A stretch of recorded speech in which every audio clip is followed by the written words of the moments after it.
afternoon. Welcome to this meeting of the Preservation Board. We call a roll, we determine who's here. Commissioner Allen, are you here? Present. Commissioner Hammack, are you here? Here. Commissioner Hamilton, are you here? Commissioner Colleen, are you here? Present. Alderman Ryan, are you here? Here. Commissioner Richardson, are you here? Here. Commissioner Robinson, are you here yet? We'll continue that. We have 1, 2, 6 people. A quorum. Thank you, commissioners. Let's take a look at the agenda. We have items A through M on here. I propose adopting agenda item L. with no objection.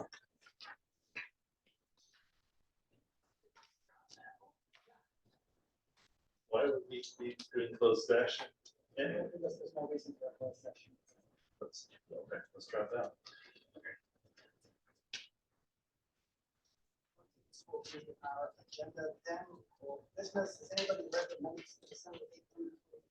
I have it, I have one correction for it. So on item D, 10 Maryland Plaza, I have recused myself from that proceeding. I'd like that to come in. Got that? Noted. Anything else? As amended, I move to approve it. Second. The objection? So approved for December 18th, 2023 as amended. Okay, why don't we get to our agenda items, beginning with preliminary reviews. First, agenda item A. Wait, May, you announcements to make about people who want to speak? Oh, yes. If there's anyone, especially on Zoom, who would like to speak, please put your name and the agenda address in the chat, and we'll call in when we get to that. And if anyone appears ready to speak, we'll speak on specific items. There'll be the opportunity to do so after the staff has made their presentation and answer questions from the board. And I'd like to sign up sheet up here if anybody is not yet signed up for agenda items A, B, C, or D. Approach slowly, I start always like agenda item A. Jen Cameron, Cultural Resources Office. This is a preliminary review application to construct a single-family house on this piece of property at 3228 Coughlin Avenue in the Compton Historic District. Those of you who've been on the board a couple of years back might remember a previous proposal for this property.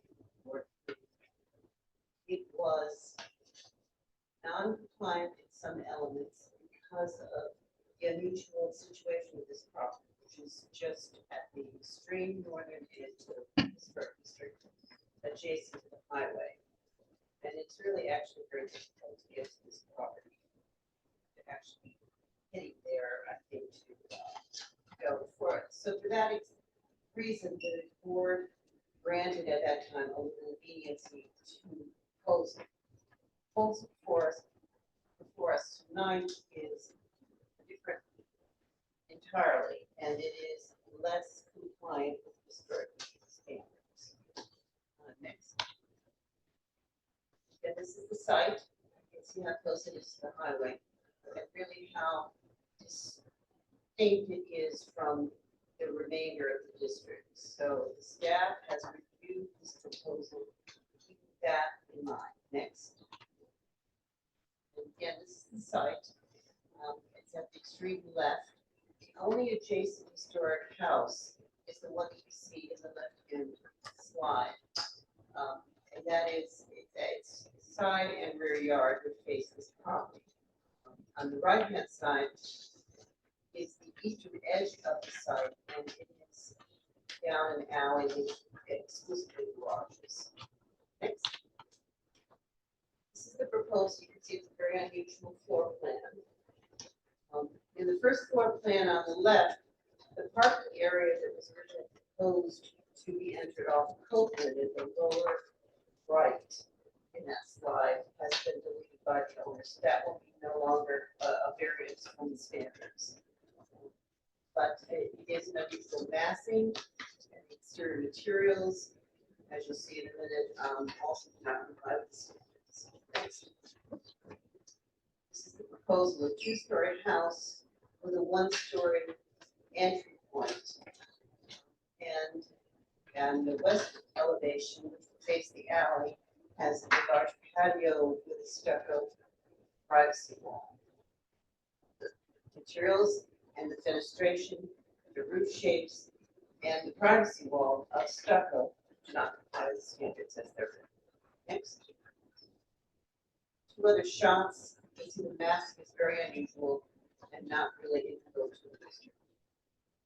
Next. This is an attached three-car garage at the rear. So at this point, we are standing in the alley, looking towards Copley, southward. Couple of other shots. There are the garages on the right. And again, you see this side which faces the only historic property in the city.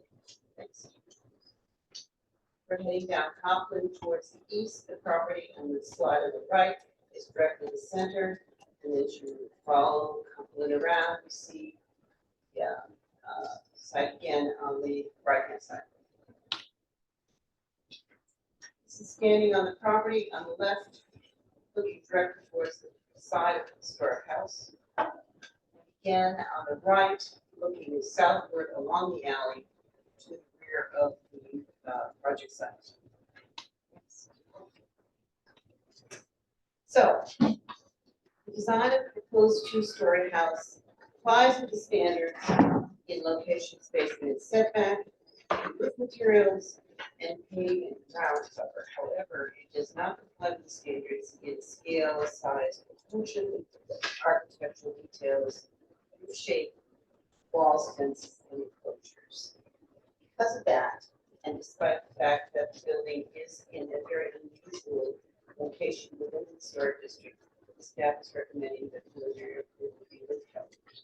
I should say that we have met with the applicants, tried to convince them to make some changes that might bring the project a little bit more into compliance with standards, but they would like the board to review their initial proposal. Questions for Jen, commissioners? Anything from the Alderman or the neighbors? Nothing from the Alderman or the neighborhood as we received. I understand that the applicants have talked to the neighborhood. Questions? Can you clarify the direction that the structure is facing? It's facing south. So the structure will be oriented where the front of it faces rear garages? No, what, could we go back to the I'm first? sorry, I'm having so much Yeah, trouble. It's a very unusual site. Right, yes. Yes. Okay, so let's go to the next one. Sorry, what? Aerial shot. With the aerial? Yeah, aerial would be helpful. So you see, the house will face Copland, which is the street on the bottom of that triangular.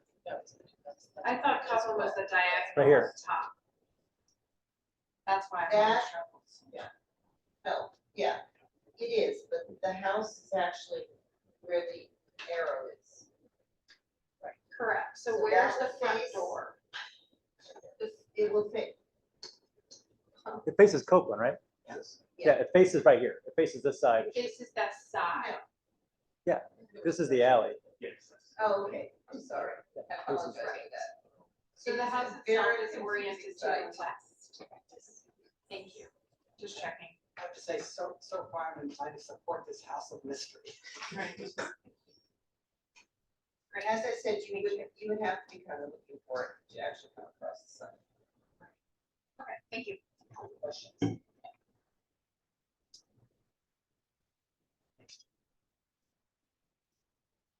Let's hear from the applicant.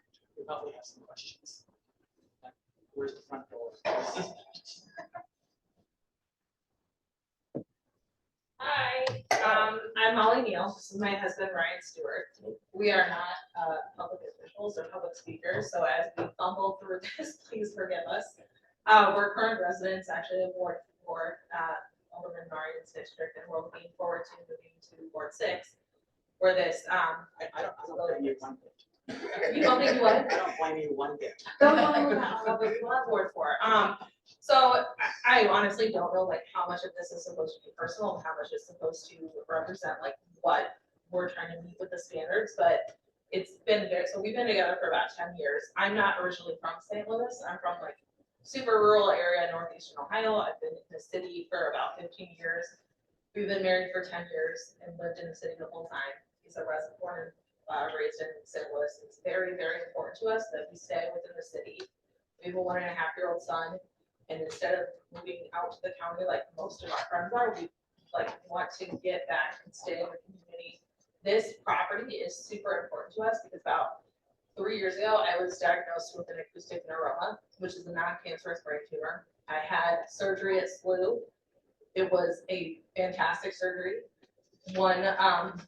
After one of those visits of recovery, we were like driving around the neighborhood and we saw this lot for sale. And we've been discussing if we were gonna move back to Ohio, close to my parents, or stay in St. Louis. And we were like, this is perfect, we're gonna stay here.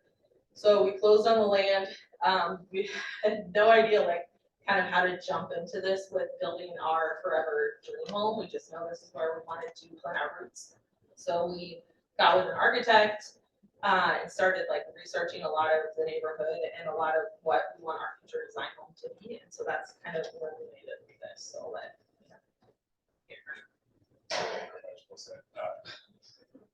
Yeah, so my name is Ryan Stewart, husband of Molly Hill. Yeah, what we ended up doing during the time, we had to spend quite a lot of time in the neighborhood, just researching and going through the neighborhood, looking at some of the architectural design and roaming up on some of the history of that area. And what we ended up doing was we looked at a lot of different homes and a lot of different aspects and architectural items of those homes and really found things that we liked and thought, hey, if we wanted to do a build here, let's do a build and try our best to incorporate the things that we like about the neighborhood. We like the architectural diversity. So we do know that it's a historical neighborhood, but over time, those neighborhoods do change a little. So it was tough for us to understand what was true historical architecture versus what was grandfathered in versus the different shapes and sizes of the houses that were there. So we did see 1-story houses, we did see 3-story houses, and saw houses that were made of material other than brick or incorporating other materials. So we tried to incorporate all of that into our design. So what we did was we found this lot. We ultimately found our architect who was not able to be here today due to the loss of family. But we gave him a list of things that we wanted out of our forever home. And with the plot that we had, the odd shape of it, we tried to do our best to design something that was within the limitations of that, and also knowing that it is a hidden lot, if you will. So it does, those who don't know it exists, but we also wanted to do our best to honor some of the historic design, the historic architecture there. So what I'm going to show you is just a couple of points on the PowerPoint. So obviously, I think we've been working with Megan at the CRO, and they've done a wonderful job of helping us along the way to help us better understand what it is that we need to do in order to get through this process. I did myself, I did review Crompton Hills historic standards, and one of the things that stood out to me is that we really are trying to focus on what can be seen from the street. And so the first thing that I wanted to show is that we do, and the CRO agrees that we abide by the setbacks, location, spacing. So I just wanted to at least have that in our presentation to show that we've taken those lines into consideration. If you want to advance to the next slide, please. But this is where really want to do our main focus on is the front facing facade. And our front facing facade, things that you can see from the street visible, obviously, the main brick building, which is the main body of the structure, and then adjacent to it, to your left, is the entryway. It's a 1-story entryway. Talking about Push that mic just a little bit. sorry about that. yeah, he's normally not a quiet topic. I know I'm trying to be reserved here because I do have a loud voice, and I don't want to blow any speakers out. So, but what we ended up settling on is a hybrid of the homes that we saw in the neighborhood. So obviously, the house that's directly across the street from this property is very historical looking building, And so that's where we kind of decided for the design of the brick box. However, that home is 3 stories, where this is more of a 2-story structure, simply because we don't make a lot of money. So we try to take into we try to factor in our financial plan as well. But we did our best to kind of mimic the brick box, use the right materials, and do our best to meet the slopes of the homes and things of that nature. But we also saw homes that were single story in the neighborhood, and considering our entryways and things like that, and family members who are older, who don't like to climb stairs and go stoops and stuff like that, we decided to incorporate a smaller entryway, a lower stature entryway, which is the outside. Now that particular entryway, that side of the mass is stucco, and so we understand that we have some conflicting understanding. So we know that we've been constructed that stucco is not allowed in that neighborhood. However, there are multiple homes that are either have the front facing facade with stucco, or homes that are completely made of stucco. So we don't know what the correct pathway is, but we liked the stucco one because it was financially it was an option that was a cheaper structure than going full brick, but also we do like the aesthetics of it. And then we noticed that there are other homes that were built that way, and so we assumed that that was allowed to be part of that structure. So so we went with that facade. So if we want to advance to the next. So obviously this is, you've seen this photo before, you've probably seen the next couple of photos before, but this is kind of our idea, and understand that we've only gone through the architectural design of it, so we haven't gone through engineering or like official tree design. So I do understand that there are no historical details, but also we don't have, the only reference we have are what's in the neighborhood, not what was on the existing lot years ago. So we didn't have really anything to go off of what actually existed there prior to this. But we're hoping that the design that we do come up with and the work that the materials that we do use would be appropriate for the new build, and also still fit into the neighborhood. It doesn't contrast too much with the neighborhood. We have spoken with the neighborhood association. They at this point have not given us or the CRO any written support or opposition. All I have is word of mouth that that the neighborhood does enjoy this rendering and the drawings, but they have kind of held off to they really want to see what you all have to say, what the CRO has to say, and then go about their way. But the one thing that Jan already pointed out is that the front driveway has been moved. So there's an updated drawing with that showing that there's no driveway coming down the front street. Only driveways off the alley. Materials that we have shown here, again, the gray area is the brick, the white area is the stucco, and then this black area that juts out is actually either wood siding or some sort of composite siding. And so in the standards, it mentions some of those materials, but to be honest with you, I don't know if it does read that. I know that that when we're using these type of materials, we do guarantee that we're using the highest quality materials that at least has the look and feel of those components that are being used throughout the neighborhoods. This is just another angle of the home structure. One more. Okay, so here's really what I want to focus on. What we ended up doing is having our architect superimpose the structure onto the property as it would sit in the neighborhood along with the alley, and how that would look in the neighborhood to kind of give you a more realistic feel of what it was actually going to look like. I got it now, thank you. Yeah. So yeah, this probably would have been helpful earlier. So, but again, what we try to do is here we try to add some context about pointing out some of the materials that we saw in the neighborhood that we wanted to incorporate. However, it was pointed out to me during the meeting last Friday that most of these photos are of the backs of houses. So I did take that into account and understand. So in the I believe there's one more slide. Yeah, so in this slide, has a few more contexts of different materials that we try to sell in the neighborhood that we wanted to point out in programs. But ultimately, we want to do right by the neighborhood. But we also want our dream house, right? So it's tough to have what you want and please everyone, but we hope that there's a way that we can make a compromise and also understanding that this contribution to that neighborhood would not only be a, I think it would be a financial, it would help continue to uplift that neighborhood without being an eyesore in the neighborhood. And also ultimately, I think the neighbors of the association, folks who live in that neighborhood, just want great neighbors, and I promise you, we'll be those great neighbors. With that being said, I'm gonna take a step back and just see if there's any kind of questions or. That's what I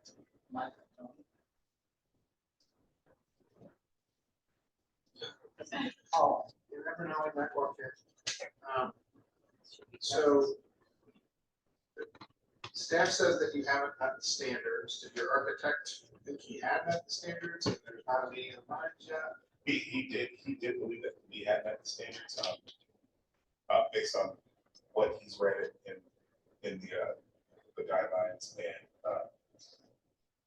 his design. But we do have the feedback from Nathan James. Mr. Buckman done this now before? Yes, exactly. He's So it's not a day. I'm sorry. This is his night job. So Yeah, well, he actually came from another firm, but he's designed multiple houses in the city and as well as most of the Western Groves area as well. it's all good. Commissioner starting on my right, David.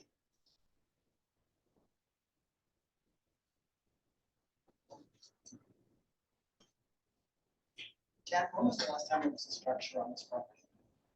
Oh, longer than I've been here. So 70 years? Yeah, at least.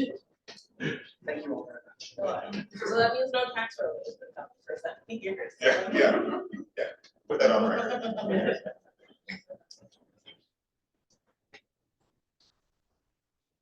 Yes, sir.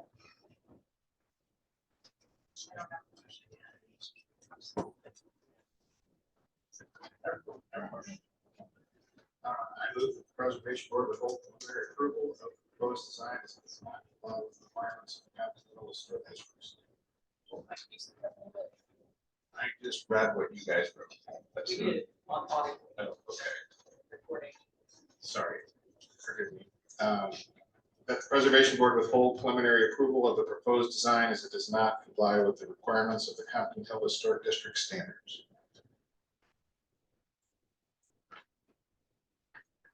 You accept an amendment that says that direct staff to continue to work with applicants to try to get it closer to conformance with those standards. Sure. Yes, sir. Second.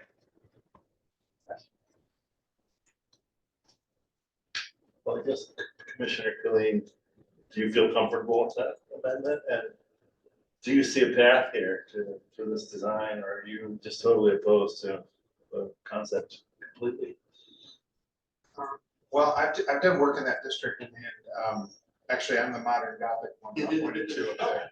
And we had to follow those standards pretty closely and it takes some time and some homework. And so I know the folks of that district, I'm surprised they're not here tonight because they really want to make sure that new buildings in the district meet those standards. So if these folks don't have to pay attention to the standards, who does? I wonder if this all fell into something that we've seen before, which is a house that no one has seen.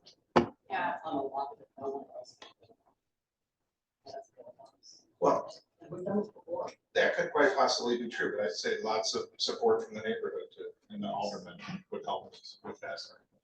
Yeah, I'd agree with that. I think we need to work with the neighbors and staff and those instances where we've had one, I think it's super hard to take. Yeah, right. No, we went 2 rounds on that one, so we finally reached a conclusion that was positive for the applicant. So, So for our consensus, they could build something. mhm. It could be, Different. yeah. This isn't it. This is a- Well, I don't know, it could be it if they get the support of the neighborhood and they help them. Because I get it, it's tucked away, nobody's gonna see this thing, but it's just these rules to interpret. Meg, Well, I would note that. the neighborhood is here apparently online. Gothic, was right in the middle of it on Russell, Right. prominent, Russell, Hawthorne, as opposed to. They didn't The staff hear. recognizes that this one, immediate context is a bunch of one-star crossings, right? One-star crossings, so again, this is kind of like a unique site that. Yeah, so. Get some folks to back it up. Right, it has like almost zero visibility.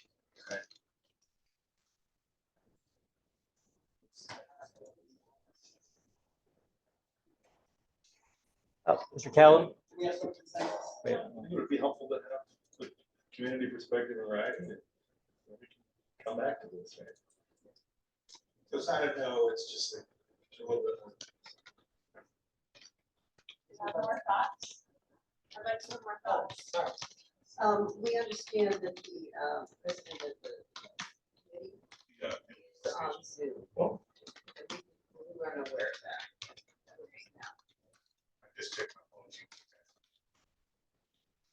So I don't know whether you want to hear from them now or.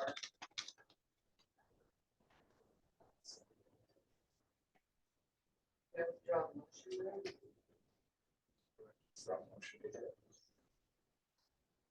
Withdraw the motion. Robert, second. Testimony on this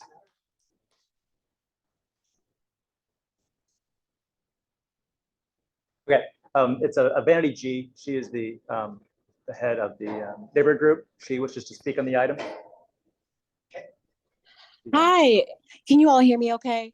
Very well. Great. Hi, Ryan. Hi, Molly. Hello, Megan, everyone that's there. Ryan presented, shared he and Molly's plans, back in the fall. And he shared them with the neighborhood today. And some of that was just on us in terms of timing. The consensus was from our neighborhood that, and just so you all have a little bit of context of how we thought about it, we understand all about setting precedents for a home or a new build or renovations. So, and we understand that very well. We get that if we approve a home that's vastly different in design, that, what's, stopping other folks from coming, like we get that very much, but also this plot of land has sat there for the last 30 plus years, unused.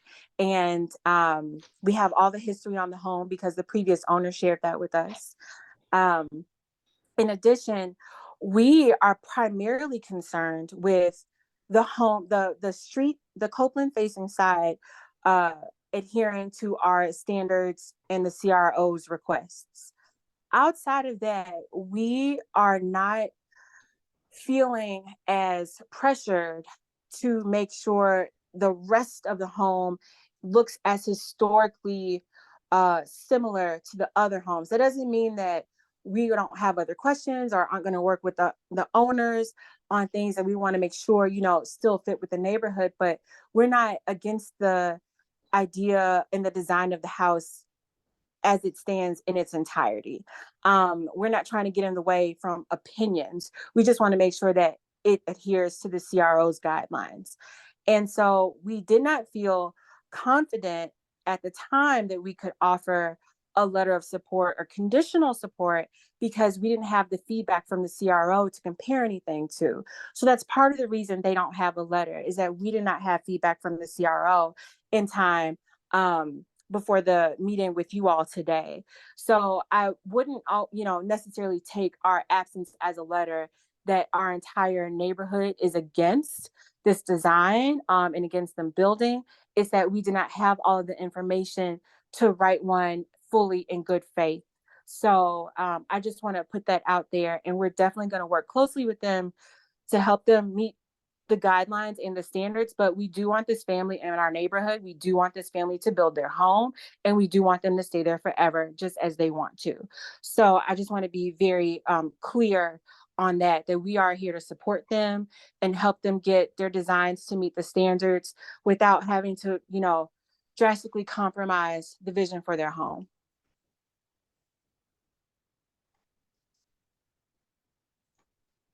Thank you.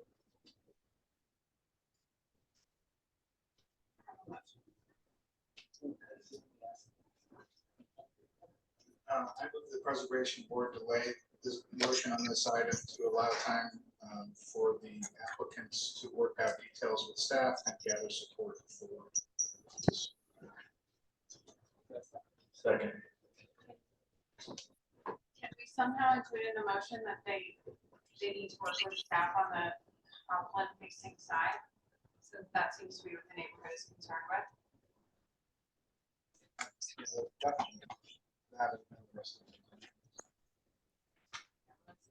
So, okay. Well, I think the Copland side is important to the neighbors, and I think the staff gets that, but there's going to be the rest of the package. Staff. All the way is current consideration. Janet, is it sort of clear where we are? Yes. Any further discussion? We'll call a roll. Commissioner Allen, vote yes or no? Yes. Commissioner Hanford, vote yes or no? Yes. Commissioner Khalid, vote yes or no? Yes. Alderman Ryan, you vote yes or no? Yes. Commissioner Richardson, you vote yes or no? Yes. Chair abstains on this, 5 yeses, 1 abstention. The motion to.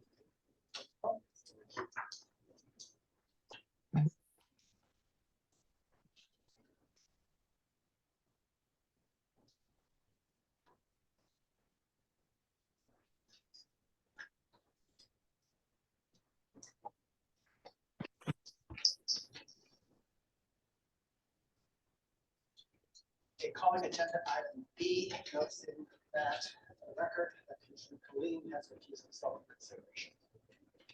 And also noting that Commissioner Robinson has joined us. Could you make a noise or something? What the heck, Tom? Do you want to vote on the last one? Were you here? I was. You're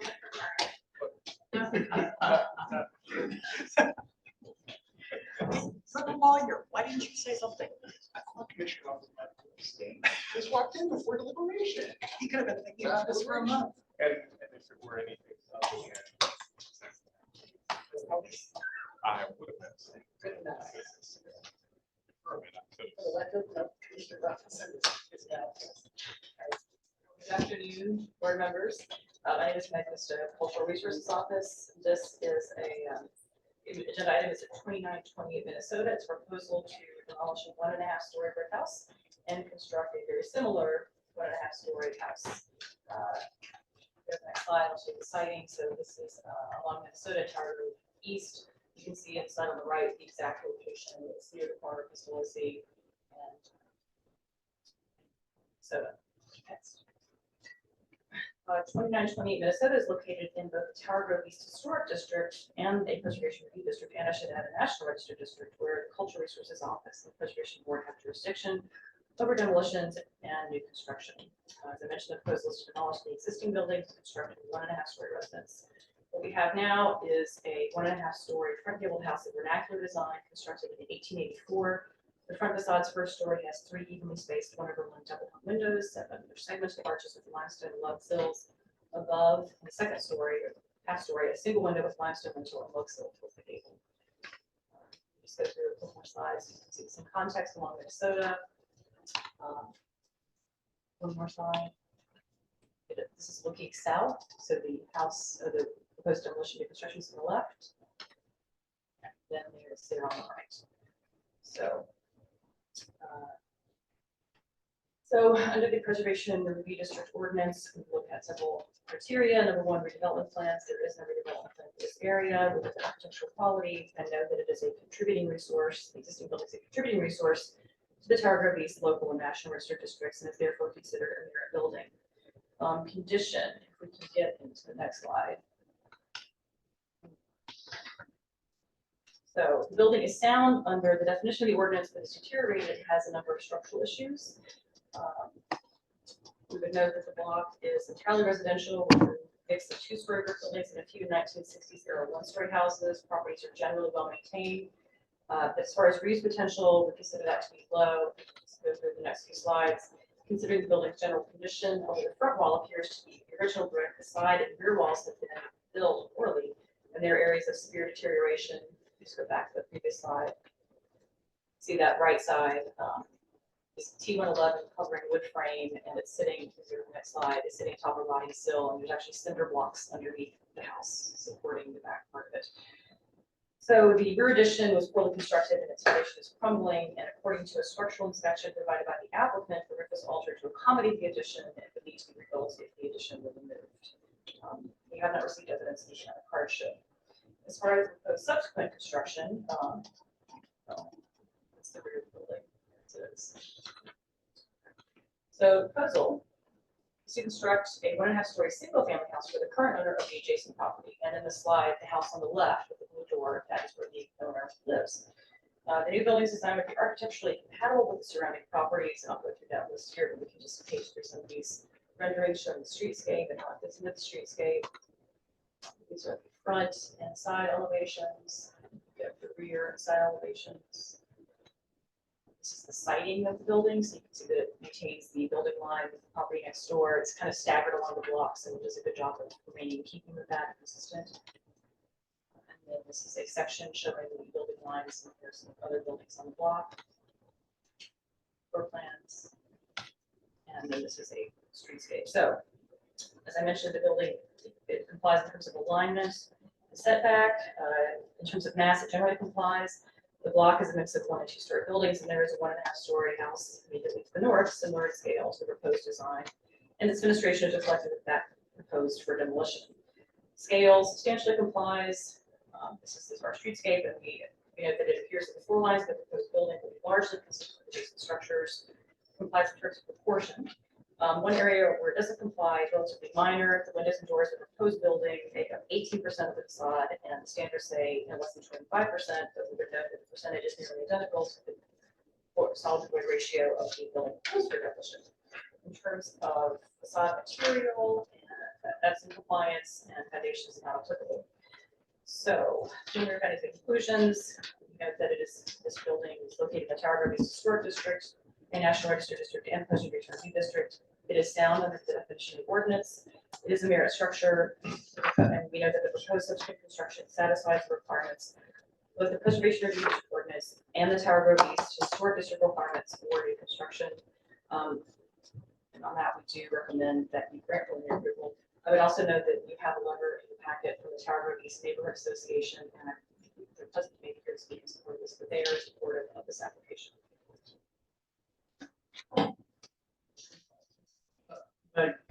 The letter from the Tower Grove East Neighborhood Association discusses LRA contingencies. Does the applicant not own the property? The applicant is in the Zoom room, and I believe he will speak to Oh, that. so we can hear from him on the ownership situation. Thank you. So criteria B, architecture quality.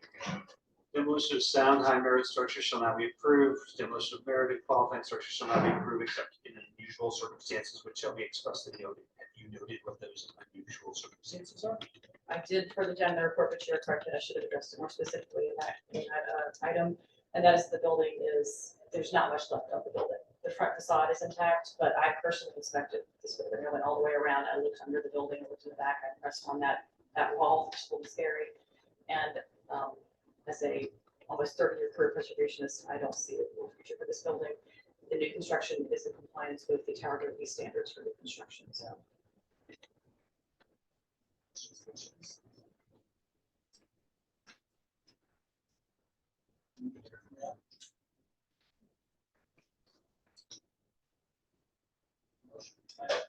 Yes, the applicant is here. Kaveh, do you want to Yeah, it is speak? the- Oh, I know. okay, sorry. I'd go ahead and I would move that the preservation board grant preliminary approval for the demolition of 2928 Minnesota and the construction of the 1.5-story residence. Wait, sorry. Oh, wait, I withdraw my motion. Are you in favor of this or opposed? Yeah, I'm in favor. I mean, make the motion. All right, back to the motion. I don't want to waste people's time. Yeah, so I move that the preservation board grant preliminary approval for the demolition of 2928 Minnesota and for the construction of the 1.5-story proposed new residence.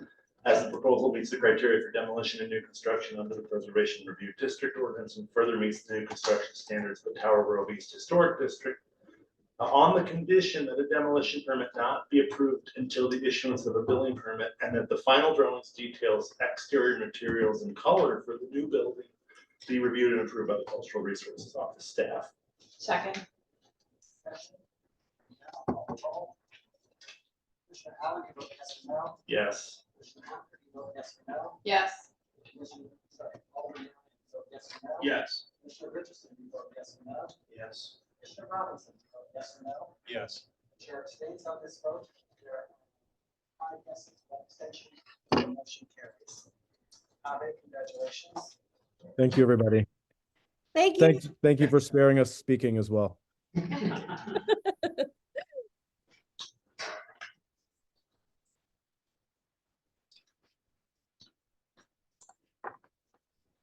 I think I've got nobody signed up for agenda item C. That's the applicant.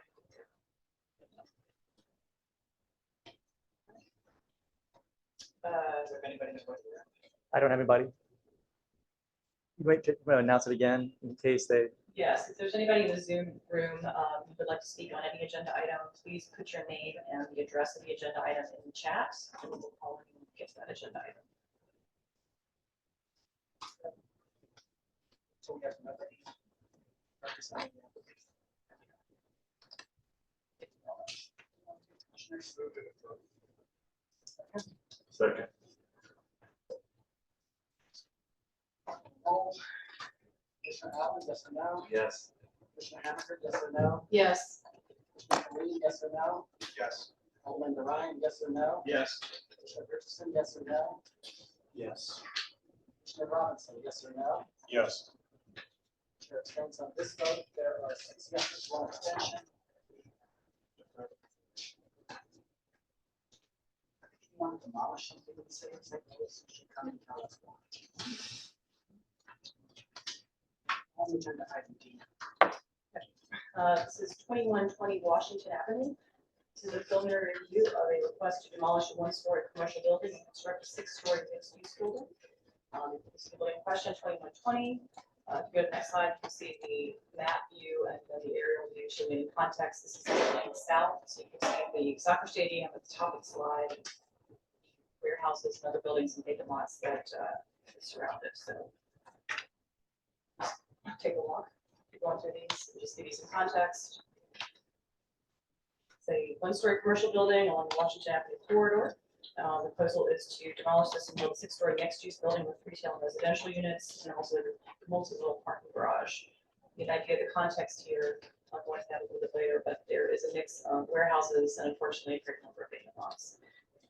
The site is located in a preservation review district where we and the preservation board have jurisdiction over demolitions and construction. 2120 Washington is a 1-story brick commercial building with mid-century modern design constructed in 1949. It's a simple rectangular brick structure with its mid-century modern detail and confined to the front facade. Blonde brick is a dispersed with varying horizontal courses of red structured brick. 2 are placed at the heights of the window heads and central entry, which is marked by tall curving walls of glass block. The facade is completed by a simple parapet of terracotta tiles. The building appears unaltered. Although it's an interesting example of mid-century modern commercial design, the building is not sufficiently significant in itself for individual listing in the National Register, but would be a contributing resource to a district had its original context not been lost. On to our criteria for review. There is number 1 is a redevelopment plan. There is a redevelopment plan for this geography, but it doesn't address this project. Then we looked at the architectural quality of the building in question. 2120 Washington considered a contributing structure under the ordinance, which defines contributing as contributing to an existing or potential city or national historic district. So building while modest is a good example of mid-century modern commercial design and reflective of the area development after World War II. Building does appear sound in terms of neighborhood effective use potential. The site is located 3 blocks north of the soccer stadium in an area of increasing real estate activity and development, and situated amidst multi-story warehouses, small-scale commercial and service parking lots. For use potential, we have not received any information to counter the viability of the building for reuse. That said, it is small and the only extant building remaining on its large block, so the redevelopment potential of the structure is limited. We've not received any evidence of economic hardship. The integrity of the block face, it is the only building with block face, so its loss would not harm the block face.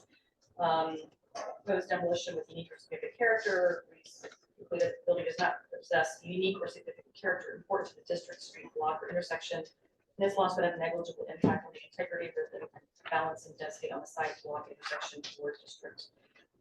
Then get to the proposed subsequent construction. These slides. You can just toggle back and focus on reading.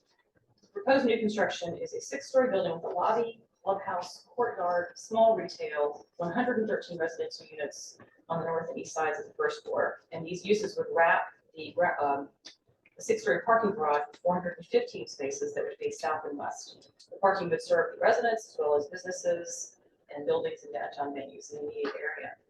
The north elevation along Washington and the east elevation at North 21st Street present residential units above the first-story retail space. These in the main lobby entry at the northeast corner would be glazed metal storefronts that continue south along North 21st Street, approximately 1/3 of the building. The remainder of the first story would have residential units with large windows. On the stories above, we go back to one of the other, on the stories above, the fenestration is arranged in tall, narrow bays, paired windows interspersed with recessed Juliet and projecting metal balconies. There would be a variety of exterior materials used, 3 colors of brick, 2 kinds of metal siding, and horizontal fiber cement siding. The top story would be recessed and sheathed with vertical standings in metal. The western elevation facing North 22nd and south and southern elevation of St. Charles would have a 6-level concrete parking structure exposed to view. The North 22nd Street facade would be faced with brick at the first story, and the 5 stories above, the concrete would be painted a dark brick color. A secondary lobby, which you can see here, the building's southwest corner would provide access to the garage. The park would also contribute a street presence to what is currently a somewhat barren part of downtown West, providing retail space and promoting pedestrian activity in the area.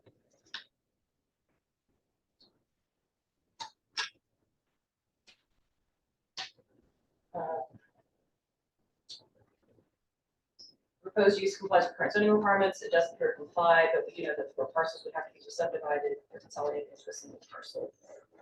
Therefore, our preliminary findings and conclusions that 2120 Washington is located in a preservation review district. It is a contributing building. It would contribute to an existing or potential city or national historic district.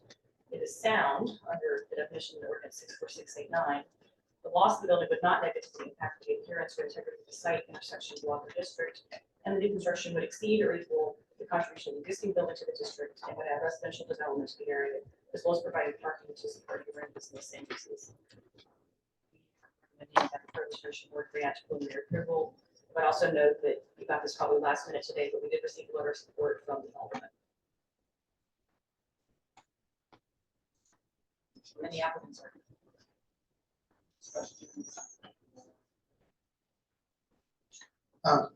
Yes, I do. The existing building, you know the history of it, what was it built for? All I could find, what I was telling you from the standpoint, but the last use I could find was like city electrical services and a little placard windows. Because it's a campaign that was about 10 years ago, not a week. And how was that? Dark. What should be on the register? We used Eligible for individual listing. Right. It's got a good story. So there's no doubt that Washington Avenue facade is nice and be a nice addition to the city.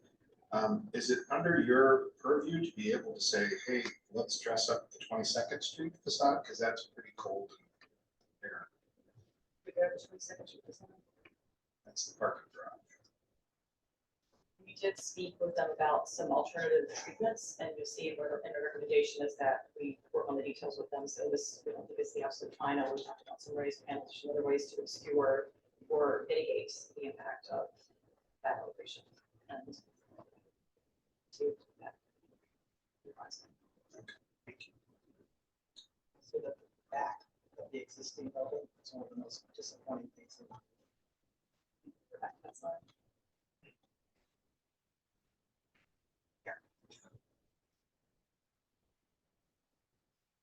I have the same question on this one, so you're okay, the unusual circumstances are that there's no contact, so it's probably really difficult to get it as part of the local or national historic district, right? Well, we didn't say this was merit, we said it was contributing, so technically we're not making the same language as significant, but I do think that in the spirit of your question, the pros have the cons, and this is something that and there's just not much, you know, this is it's a good building, the facade is good, but Well, okay, you're confusing me then, because on the Minnesota one, you said, this is a contributing resource to the Tower Grove East local and national register historic districts and therefore is considered merit. So contributing doesn't equal merit, this isn't a district. but it's a potential one, you said. It could be, but then we noted that there has been such loss in the surrounding Okay, area. so we're on the same page. It's like it probably couldn't be part of this because we're not gonna get it. Couldn't create a Got district, it. so Okay, it's lost. okay. Well, I would add as the professional preparer of National Register of nominations who nominated unsuccessfully a building from this era in this vicinity that was designed by a prestigious architect with a lot of his buildings on the register. That couldn't get listed. So I think this definitely, not in the current climate of the State Historic Preservation Office with Canada.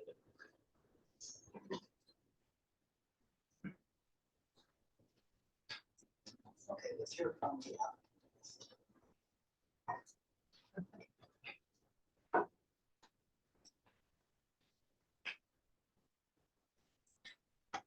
For more than one of you. My architecture design team with me as well, but I guess there are any design questions. They may come up as you call Okay, sounds good. My name's Brian Pratt with AHM Group, representative of the development team for the project. Just give you a few facts on the project itself and then talk about some of the issues of development at Downtown West in particular. So the project has 113 residential units. 11 of those units will be 60% AMI rent income restricted. 80%, 88% of them will be one beds and 12% will be two beds. We'll also have 7,500 square feet of commercial retail along Washington Avenue, as well to help activate the street and bring economic diversity to the neighborhood. And then the parking structure is somewhere around 410 plus or minus spaces, depending on final design. That parking structure is oversized relative to the need of this specific building for a reason, and that is in order to see development in other buildings and properties in this neighborhood, we need to consolidate parking into some structures here, or else we're going to continue to maintain surface parking lots and see other buildings in the neighborhood remain vacant because of the inability to park those buildings for renovation and redevelopment, which is the case for us as well. We have the properties immediately south of this block on the south side of St. Charles, which isn't a historic district. We have a handful of buildings there that we intend to renovate as well. And the parking for those buildings, the ability to attract tenants to those properties will be housed in the garage here as part of this development. So this is one piece of a larger sort of chessboard of how to park and support renovation and redevelopment of other properties as much as new construction here at this location. We followed the design intent of the Design Downtown St. Louis plan, which was adopted as the neighborhood plan in December 2020. There's over 2,000 residents that had input in that plan. The land use was quoted as mixed-use residential. And some of the strategies out of that plan were to build new housing in Downtown West, to create shared parking facilities in Downtown West, and to encourage a broader set of economic activities. So I think we've achieved the goals and objectives and strategies, at least those three that were outlined in the plan for the neighborhood. And I think some of the challenges of seeing reinvestment, redevelopment in downtown West is there's been fragmented ownership among various parcels. Buildings with no land to park, vacant land with no parking demand. And so we had a unique opportunity to acquire city block here to bring those components together. Again, create a parking facility that will allow for the impact on other properties beyond this one, while also having a large enough scale here to screen the majority of the parking structure in the presence of the multifamily units you see reported. So you need scale to solve parking in this part of downtown. And hopefully we go vertical with parking, but we start eliminating the surface parking and see development in its place. I'll pause there. Talk about this. Can you make that look better? So we've had a number of conversations with the staff on that. I'm going to go to the bullpen on this. Calling my designer.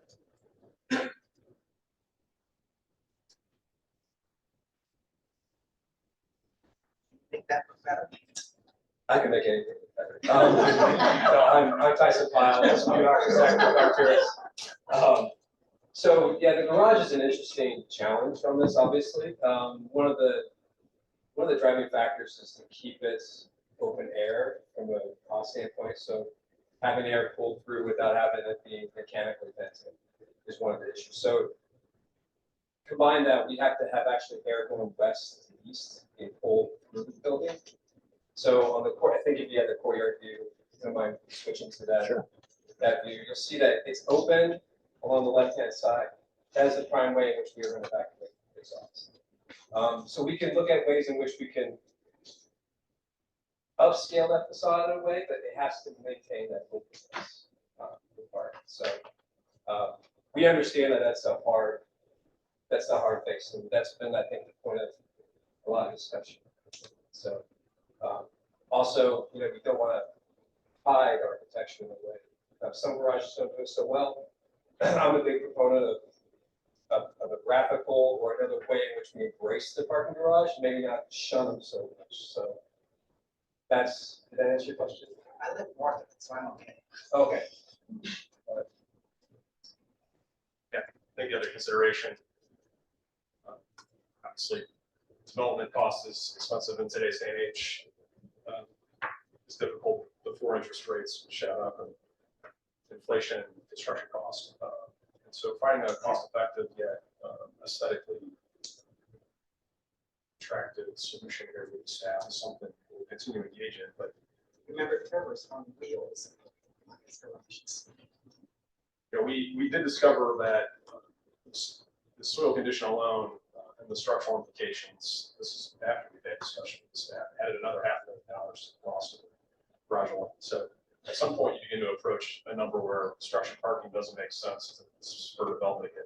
Sort of right back in the wheel that I've talked about in downtown West, where it's cheaper just to pull those down some gravel and asphalt and surface park something like that. Try to go vertical construction because the costs begin to get out of kilter to the ability to develop the project. So we're turning away all those things.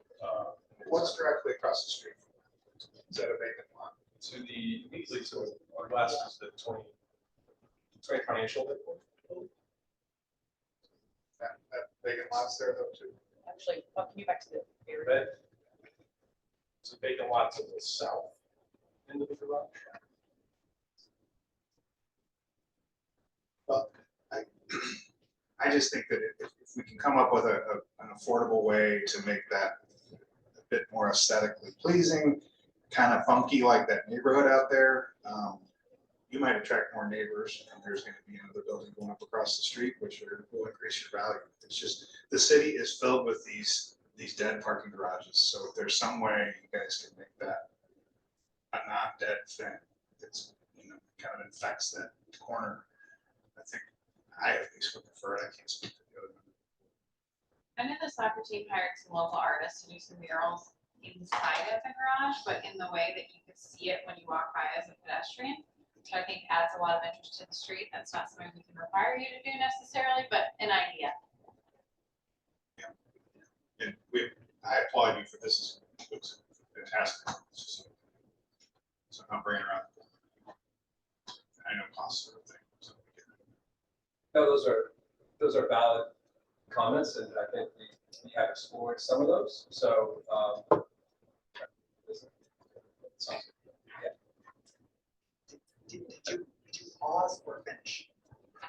I have a question, sorry. I have a motion. We're ready. Questions? Okay, I move that the Preservation Board grant preliminary approval for the demolition of a one-story commercial building and the construction of a six-story mixed-use building with the condition that the demolition permit not be approved until after the issuance of a building permit and that final design details, exterior materials, and colors be reviewed and approved by Cultural Resources. Second. Discussion? is there any chance you would add to that as well as the screening or other improvements?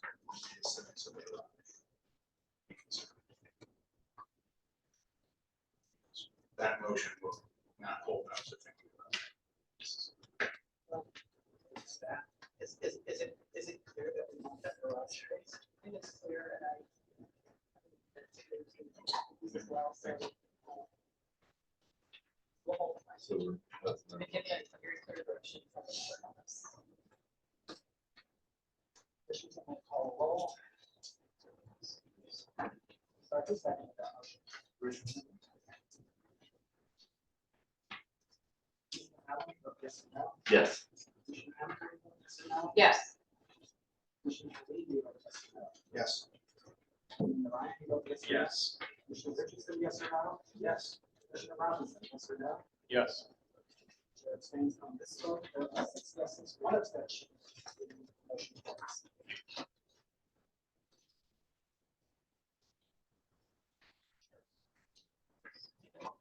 Calling agenda item E.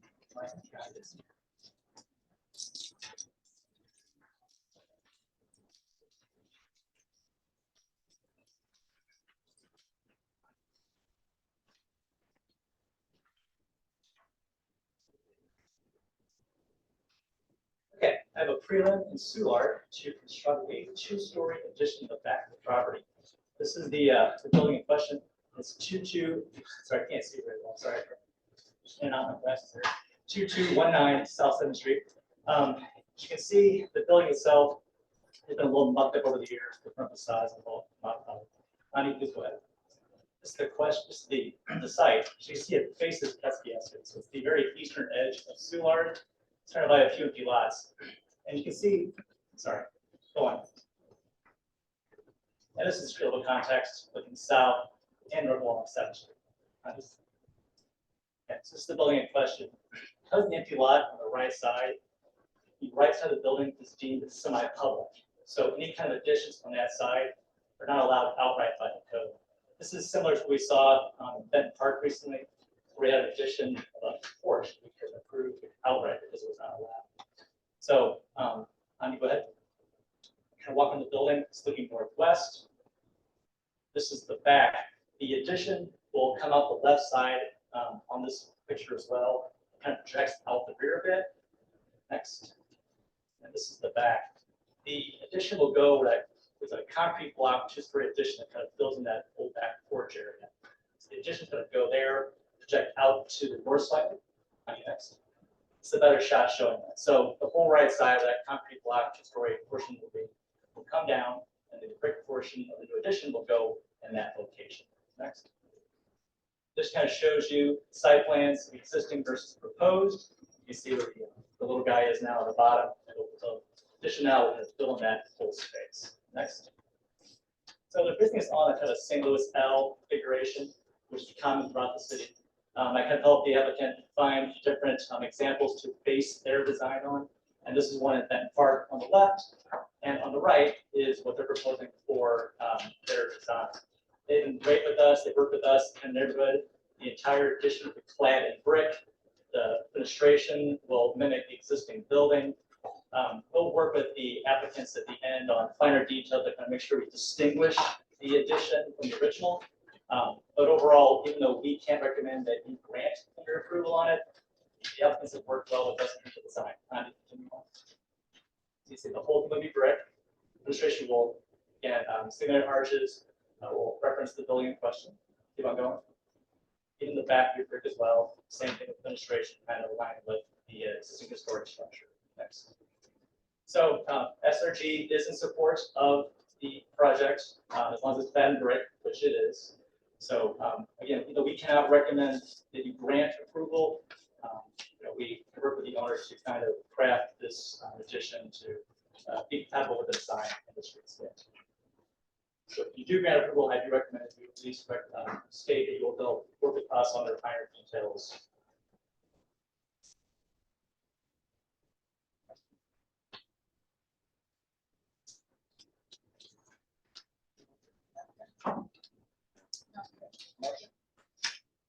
Move that the preservation board grant preliminary approval of the project with the condition that the final design details, exterior materials and colors be reviewed and approved by the CIO. Second. I'll call a roll. Commissioner Allen, yes or no? Yes. Commissioner Hannaford, yes or no? Yes. Commissioner Khalid, yes or no? Yes. Alderman Ryan, Yes. Commissioner Richardson, yes or no? Yes. Commissioner Robinson, yes or no? Yes. So from this vote, there are 6 yeses, 1 abstention, motion carries. Commissioner's gonna take a 5-minute break.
can leave it on the straight. Straight exterior. Straight. You know.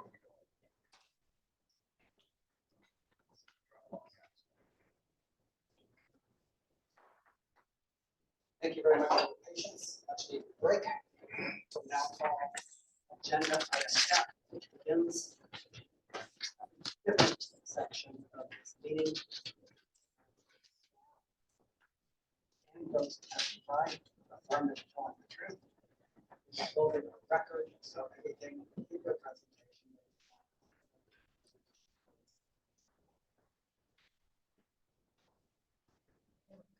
Resources office, I swear to tell the truth. I need to introduce into the record the enabling ordinance 64689, the Solar Historic District Ordinance 57078, amended by 862 Sorry, this 64689 is amended by 64125.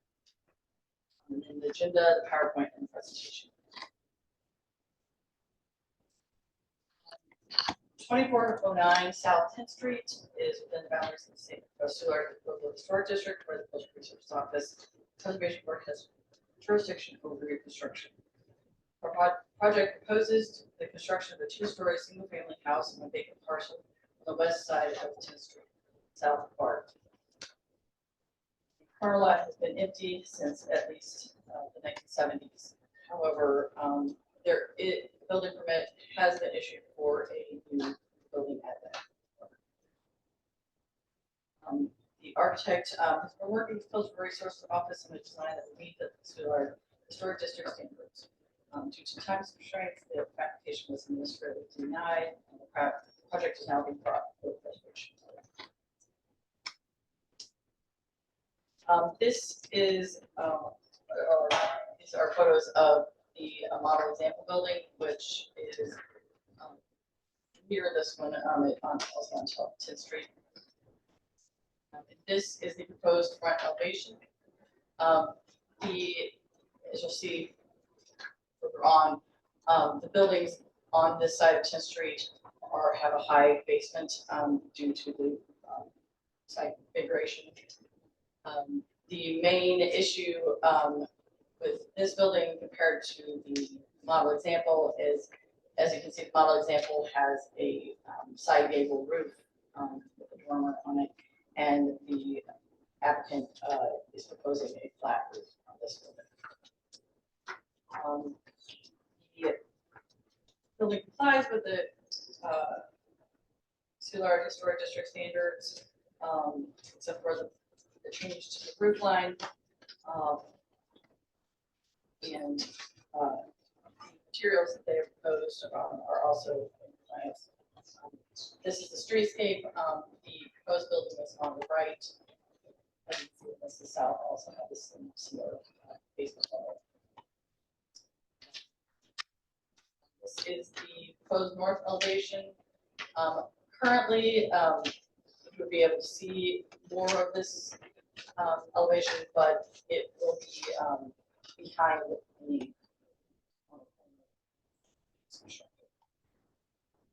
proposed rear elevation. These are buildings to the south along 10th Street. This is looking towards the corner lot that has the building permit. These are across the street. The 2409 South 10th is located in a Solar Historic District. The building complies mostly with Solar Historic District standards. They've submitted a model example. However, the model example has a side gable roof and proposed new construction is a flat roof. There's no official comment from the solar restoration here, but I believe there's some here to speak about it. And there is someone from the solar restoration here. And we have not received a comment. Based on the preliminary findings, the Cultural Resources Office recommends the Preservation Board overturn the administrative denial of the construction of a single-family house at 2409 South 10th Street with the condition the roof be changed to a side gable and the final drawings, details, and exterior materials be reviewed and approved by the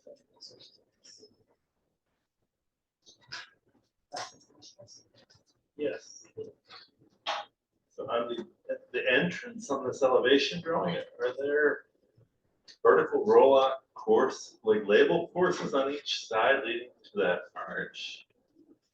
That's what it I looks don't like. think so, I think Is it's, that misreading? yeah, I think it didn't come out really well in to me, I think what it is it's showing the recessed part. Oh, There's recessed. that's like Yeah, a, it's just showing the yeah, recess. oh. Otherwise I did, wow. Thank you. Further questions? So just to clarify, this gable you're talking about, would it match the model example with the Yeah, chimneys? Yeah, well, I mean, at least the front portion, I think saw actually, one of the Barton, which is gonna be the corner building, previously, and they did have a side gable roof. I don't know if it was quite as detailed as what one model example. But on that one, you can see the side. So it would just be sort of a portion of one before it turns into siding? Is that- or Yeah, it would we be- make them do that whole thing in brick? They wouldn't have to do the whole, I mean, I guess.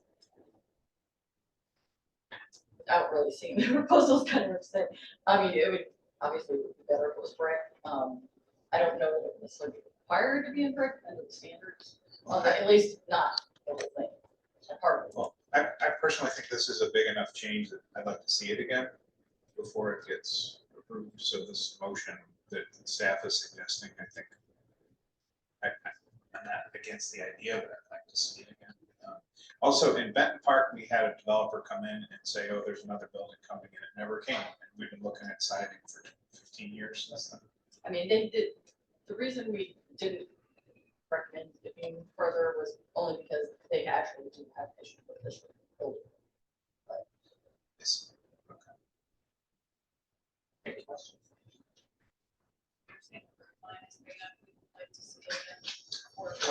Yeah, they're gonna do a pretty big change there. Is it gonna be bricks? Just like parapet be higher than the wall. Are you gonna make them put that window up on the third floor? You mean the Dormer, the dormer? dormer window. No, they don't have a third floor. I don't think the previous one on Barton was required to have the dormer. It was without the dormer. I would like to have it on. It doesn't become a new building, gable roof, doesn't it? This gets. Yeah, we just received.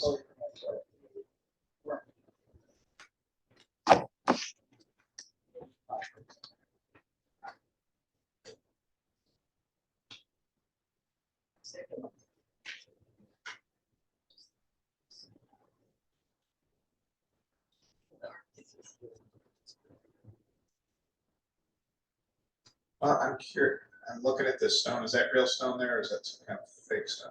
It is actually, I believe it is actually this. That's for a different. Project. Oh, okay. Right. Well, the drawing is labeled, the note, it says real stone. But it's not that stone, that's for the first part. If the architect here has more information for us to consider. I have seen.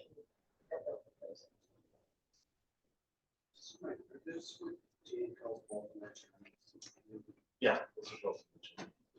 Okay, thank you. Thank you, Chad. Anytime. We can just.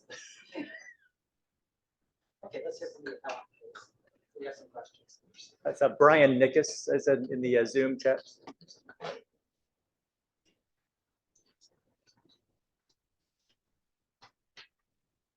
Brian, you there? He's there. Hello, I'm here. There he is. Can you tell us your name, please? Yes, Brian T. Nickus. Is your testimony going to be the truth? Yes. What do you want us to do? Sorry, I got to turn that up a lot. Am I too loud for you, or can you hear me? But you're fine. What do you want us to do? Oh, yeah, okay. I'm just here on behalf of the owner, Joe Plusha. And I don't know if any of this gonna be falling on deaf ears or talk through. You want me at least point out a couple things on our design and why it might be different on that side. So I guess the first thing is we're assuming that there's never going to be a house built there with the boarded up side right now. So that's making us fall into bricking the entire thing because we followed the setback rule on the wraparound, which is the same as the house 2 doors down.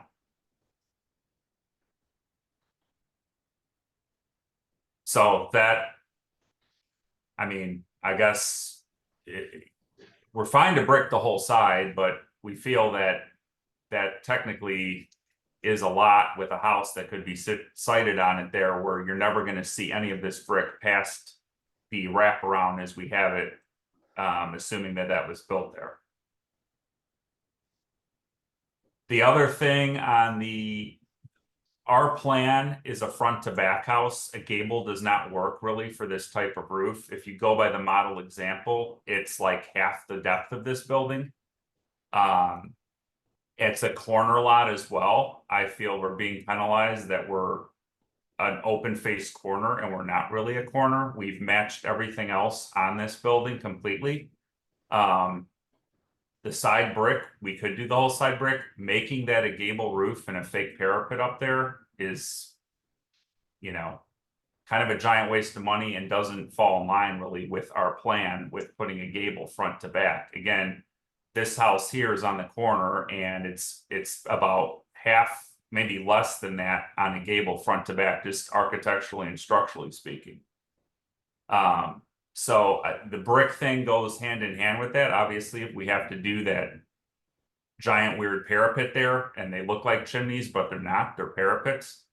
Then we're gonna have a larger massive side to this thing when, again, if there was a house there, none of this would ever really be seen, and that might be years from now, but that's just kind of our stance on it and wanted to relay that from the owner as I'm speaking on his behalf and what he wanted me to let the board know. Is there anything else? Sir?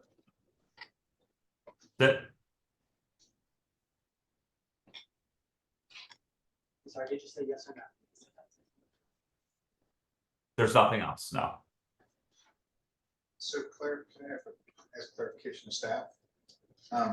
So it looks like we have the north elevation. He made reference in his testimony to a fully bricked elevation. Is that the south? No, I think I believe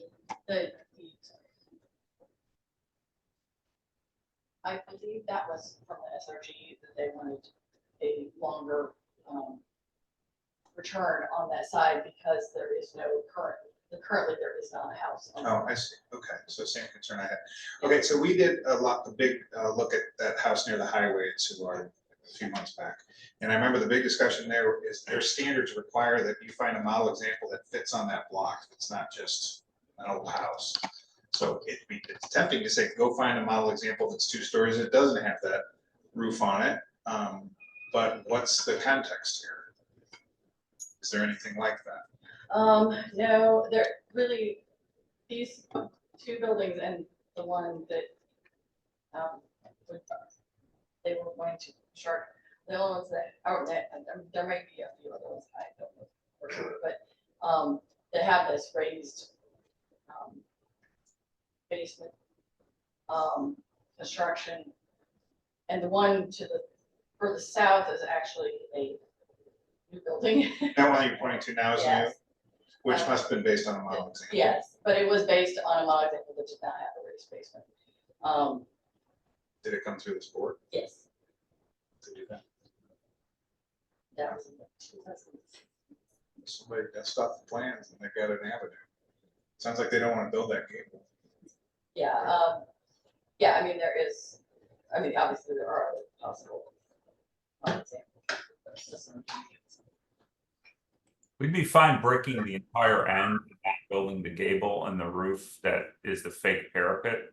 I mean, I'm not here to wheel and deal, but that, I mean, again, I get it, that lot might never be developed and it's gonna look awkward, even though, again, couple doors down, model example or not, that one was passed and we followed the rule with the, in between the two lots with the return of 9-foot forward, so.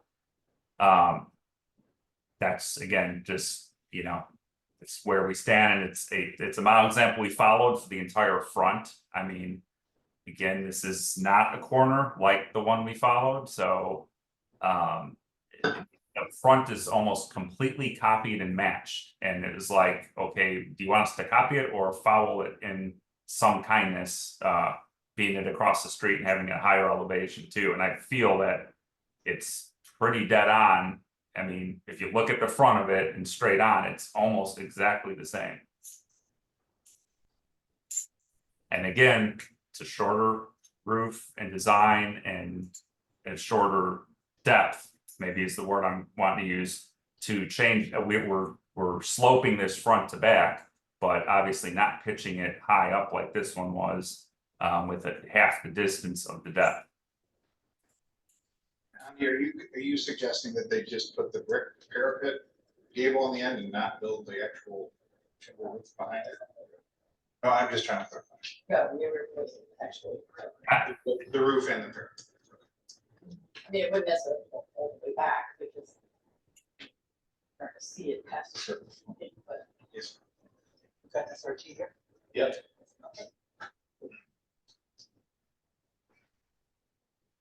We didn't get our letter in on time, apologies. My name is Walker Hamilton. I am the Historic Code and Zoning Committee Chair. I swear to tell the truth. We are in support of this with some conditions. We do want the roof line and pitch to match the model example. If they can find the model example for the property down, that would work for us. We do want the north facade bricked. I will also highlight that the design that was approved for 1000 Barton will have a slope at the south end of the structure, which would expose the siding quite easily. So they do need to pull the brick all the way back. We want to make sure that the exposed foundation should not be raw concrete. It should be painted or have applied historically appropriate material. Questions? Thank you. Thank you.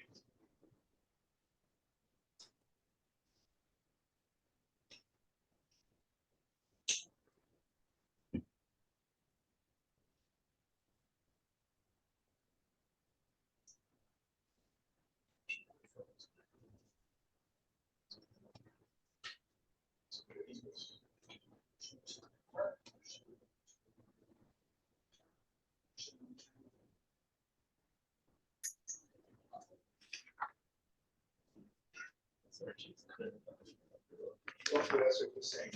Go back to flat. Right. Instead of motion for. Move it for. Well, sorry. The time constraints, so don't they have to agree to? Or do they? This is a, yeah, an own appeal, right? Due to time constraints, the application was administrative denied, so I think if they agree.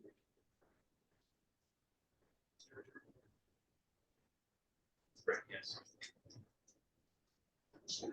Preliminary. Yes. Send me a motion.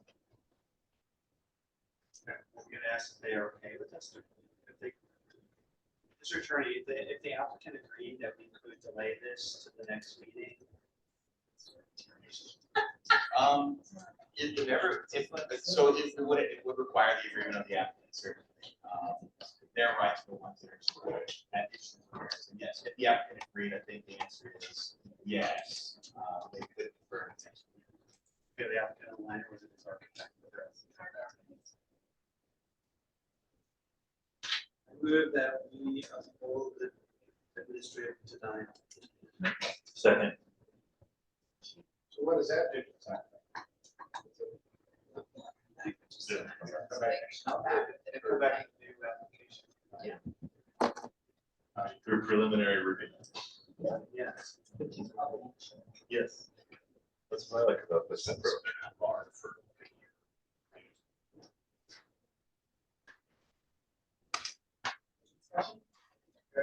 Second.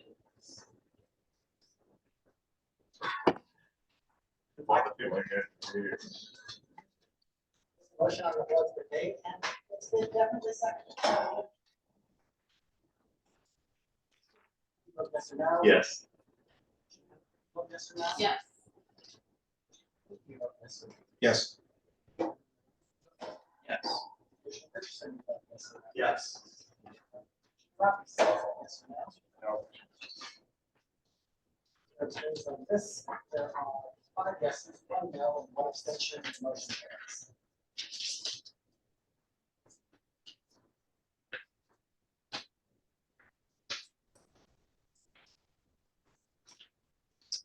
Agenda item G. Still swear to tell the truth.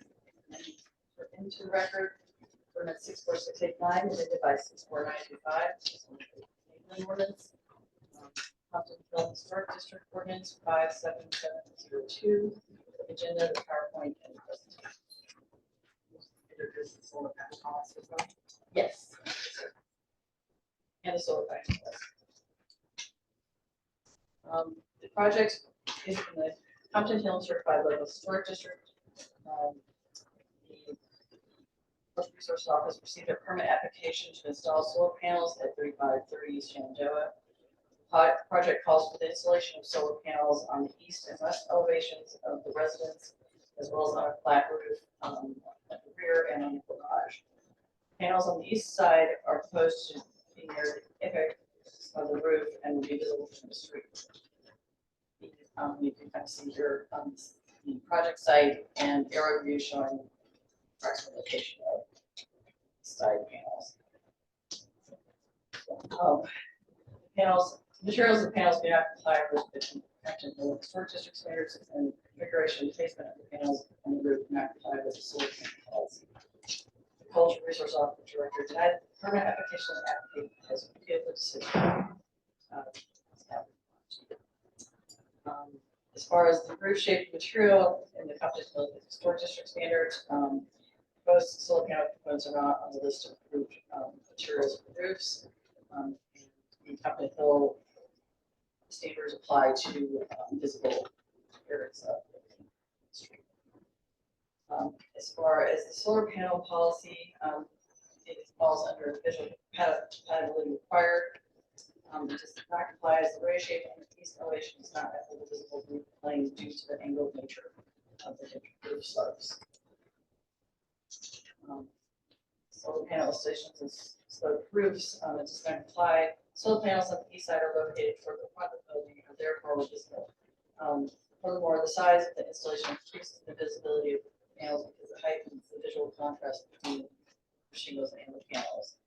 And what I mean by that is it's only a 3-panel array, as you can see here. So it's going to be more visually, you're going to see it more because of the gray roof and the black panels. Or if it's maybe a larger, it would blend in better because you're not going to see the gray underneath it. So at the bottom.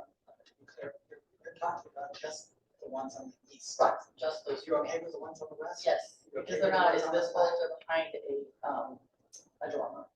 You're okay with the ones on the flat roof? Yes. You're okay with the ones on the garage? Yes. Just those. Proposed solar panels in the east elevation will be visible and not compatible with material, color, placement, or the shape of the array. The Cultural Resource Office today has not received any comment from the board alderman or the proposal. Based on these preliminary findings, the Cultural Resources Office recommends the Preservation Board hold the director's denial of the proposed panels do not comply with Compton Hill Local Historic District standards and solar policy. Sorry.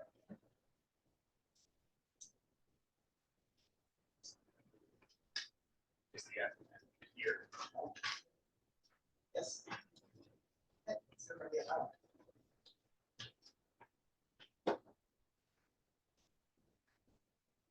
Hello, thank you for your patience. My name is Nelson Lau. Sorry to tell you. Thank you for your time. My wife and I own a property at 30 Shenandoah Avenue with our 2 daughters, Isabel and Maeve. Overall, my family and I plan to stay in this house for the rest of my life. We love the historic features of the neighborhood, the homes, the parks, and trees, as well as our neighbors and the proximity to the school, where both of my daughters will. We're committed to the neighborhood and to the historical preservation of this home, which was built in 1836. Since moving into the home in 2021, we've already invested quite a lot of money in improvements to the home's internal climate and appearance in line with the historical nature. We have a multi-year plan to continue those renovations as our children age and the rooms in the home change their purposes. Now, the size and the age of the home combined to make it expensive to heat and cool is probably not surprising. At their respective peaks, it's not unusual in other months to spend upwards of $400 a month on electricity, similar costs for gas heat. Following the 2023 federal bipartisan infrastructure bill, we saw our chance to make a long-term investment in the home that would make us both a cleaner household and also reduce our rising energy costs. Generous tax rebates combined with rebates from Ameren make it financially doable for the first time to put the solar panels in the house. The solar company that we partner with, Sunset Solar, has provided a thorough plan to install solar panels on the available roof space of the home, mainly the garage and the back flat roof addition, plus a few on top of the main structure. And that's what's in question here. Important to note that the plan as written totally maxes out the available roof space for solar panels. Maximizing the number of solar panels is the only way that installing any solar panels really makes financial sense. Again, the size of the home is the culprit here. Unless the investment is sure to save some money, it simply doesn't make sense from a financial perspective to make this investment. The planning and design agencies projected the visibility from the street of 3 solar panels on the east slope of the upper roof. So these are just 3 of the planned 33 solar panels that would be installed as noted. Unfortunately, these 3 panels are necessary to the overall solar panel plan. So some of this has been attached, and I confess that before with me, this has all been sort of last minute. So if any of this is not helpful, I will point you to what is. So if you can move through one more, there. I'm going to return to this slide in just a second. So I have 3 points to make about the agency's objection. First, I can see that the east slope of my roof is in fact visible from the street. However, the visibility is slightly limited due to the presence of a chimney there, the close proximity of the neighbor's house, and 3-story height of the house makes it difficult to see the entire stretch of roof in question. I took some pictures from the street and the sidewalk, trying to show like the fullest extent of visibility, just to give you a sense of what I mean. Those are probably in the presentation as well. You could advance through those to the roof. One more. There we go. So the angle with maximum visibility is taken from across the street. That is the most you can see the roof. The angle from the sidewalk, labeled there on the right, that is directly in front of my neighbor's home.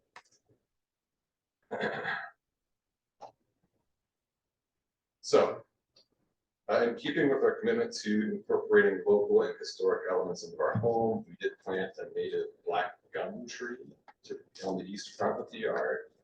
See there. As the tree matures, it will grow to a height of 30 to 50 feet, precisely obscuring the visibility of the east slope of the upper roof. Point 3, and this is where, if you wouldn't mind returning to the slide that I had to stop on initially. There. The costs of living in and maintaining a historic house like ours borders on the extreme. My family and I purchased the home with the intent to invest significant resources over decades into historic preservation, while also making it functional for our family. Given the cost of maintaining the house's indoor climate, solar is frankly a key investment that will reduce our heating and cooling costs. allow us to invest our resources into other areas of home upkeep in line with historic neighborhoods. Eliminating these 3 east side panels reduces the practicality of installing solar to the point that we will likely choose not to invest in it at all. The estimated 20-year savings from our solar company is on the screen. The estimated savings over 20 years of $45,765 with them versus without just those 3 panels for 20 years, saving estimated $7,831. A significant change. We fear that at some point in the future, the absence of solar panels on the home will price us out of the home altogether, simply due to the heating and cooling costs. Thus, the city has other plans to offset rising energy prices for residents. Given these considerations, I ask that the Preservation Board grant us permission to proceed with this plan to install solar panels on the east side of the home, as written in the original quote from Sunset Solar. And I should add in here, I would be happy to garner the support of the Tower Grove East Neighborhood Association. I spoke with my block captain, who has voiced her support for the plan. Frankly, due to time constraints and vacations and sick kids, I haven't been able to talk to anybody in the neighborhood association about this, but I'll be happy to. So.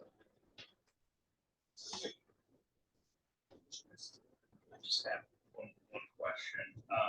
That's probably obvious. I'm just looking at these 3 affected panels, I guess. Is there not some, I see on the back, on these flat roofs, looks to me at least like there's space to to just rearrange. I'm not a solar panel expert or anything, so I genuinely am just asking. Wait, is that true? It is. It definitely looks like there, what you would think on the flat roof on the addition behind the house, probably, there's actually skylights right there, which is why there's no more space there.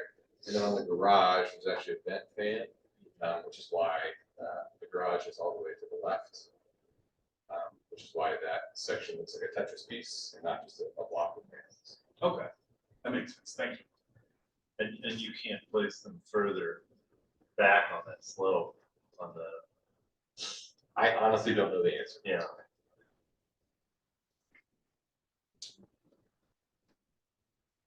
I would be happy to find the answer to that. Any questions? Thank you very much. Do you have anybody in the waiting room? No, but the Alderwoman is in the room, but she's not sent to speak. I've asked her if she wants to speak on the item, but she's not responded. Shockingly, I moved to defer to allow the appellant to She's there. gain support for this idea with his neighbors. She's. Do you want to speak, ma'am? Hi, yes.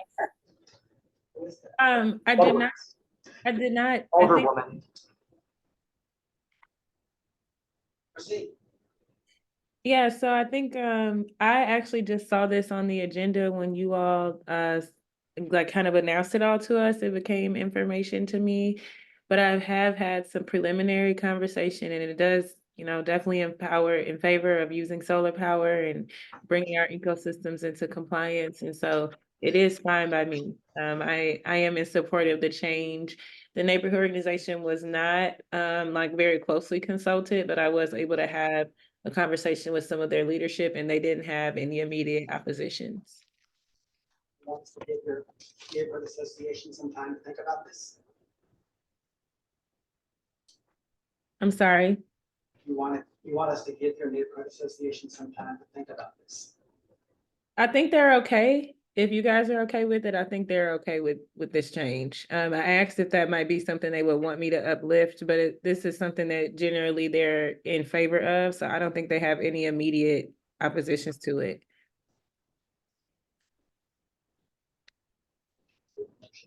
I remove my motion. So, I move that we overturn the director's denial of the proposal to. Second. That we overturn the director's denial that the solar panels do not apply.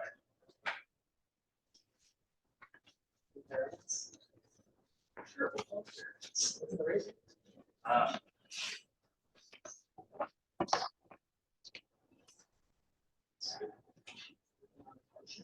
Yes, economic hardship would be the reason. Based on the testimony of the heating and cooling costs, I think there's an economic hardship there.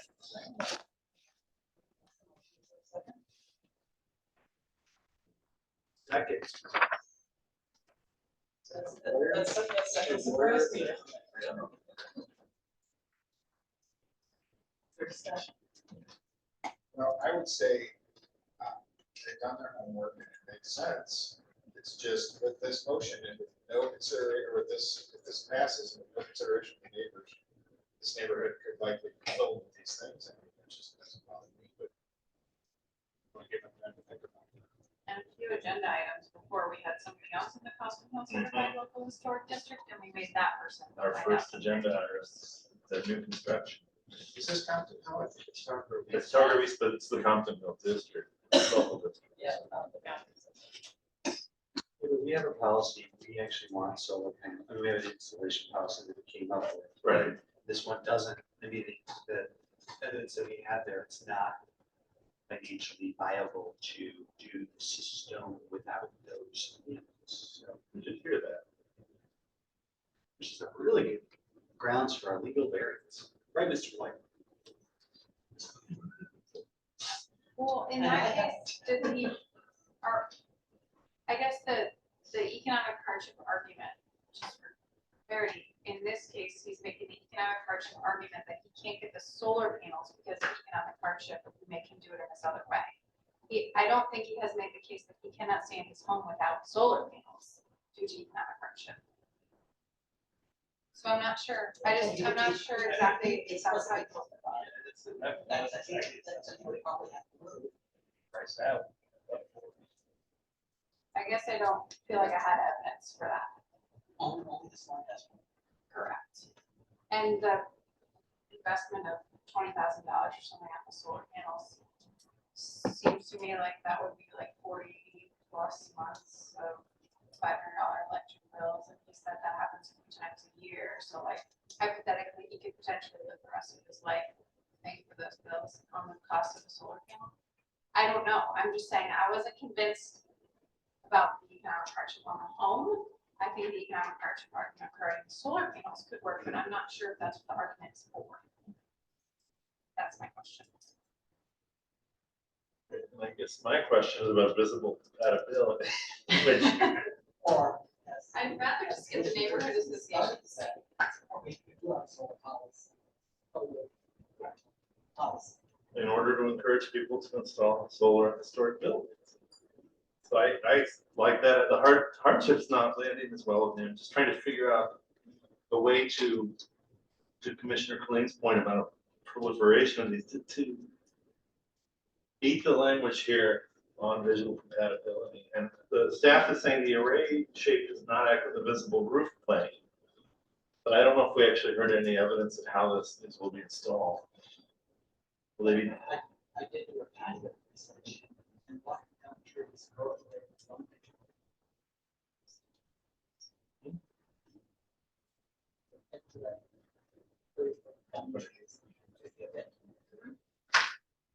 But that would be visual mitigation. And we have allowed plantings to mitigate in the past. So we did just deny one that said because of plantings the other day, because those can be removed. Right. So the next person could cut down this tree because they hate it. The next person would say, "Hey." I just think if we got support from the neighborhood, that would be. George, you get testimony from the owner. Right. She's the representative.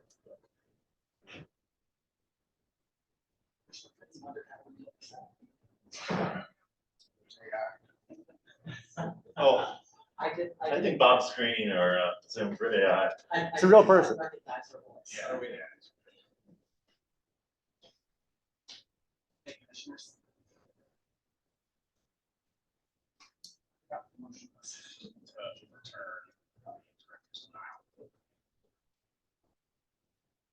The motion on the floor is to overturn the director's denial. Commissioner Allen, you vote yes or no? Yes. Commissioner Hamilton, you vote yes or no?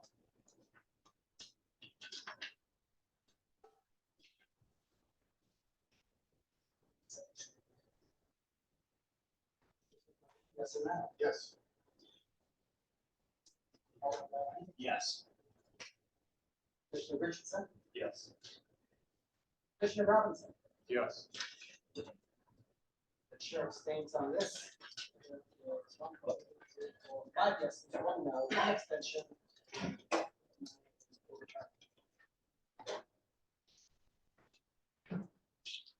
That wasn't even the most contentious item, and then moment sunshine.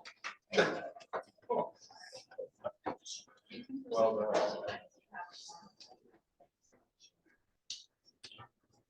So, I was gonna prevail on this side. This day.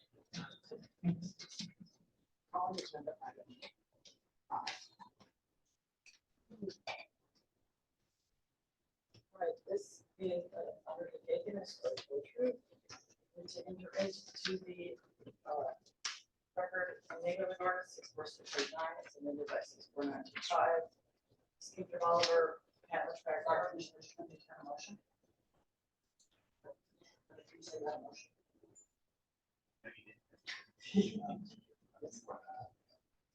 H. Oh. Agenda item H.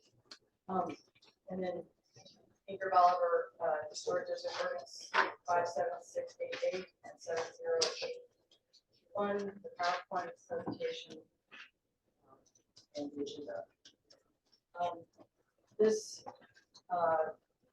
building is 6115 Lindell. It's located in Speaker Oliver, Patton Drive, parking served by local historic district. The proposal is to install a circle drive in front of the existing building. Historic district standards, state that paving any portion of the front yard does not meet the standards, therefore the application was denied and the project is scheduled to be heard by the preservation board. And it doesn't apply because it would involve additional paving of the front yard. The appellant proposes to install either new asphalt or concrete circle driveway in front of the existing building. No comments have received from our cover of the neighborhood regarding this appeal. However, the CAT contract trustees have sent a letter of support for the project. Based on the preliminary findings, the cultural resource office recommends the preservation of the building does not proposed work is designed to apply this in developer. This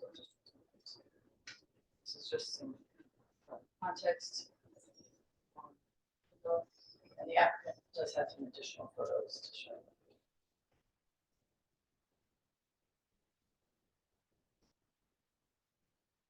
Okay. Any other driveways in the neighborhood? Yes, there are quite a few lots, as you can see from the over the area. They are common in this part of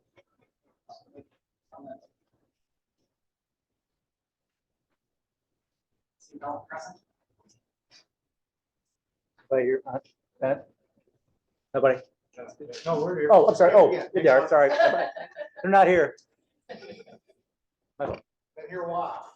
Thank you for your patience. No. My name's Nate Markway with Markway Construction.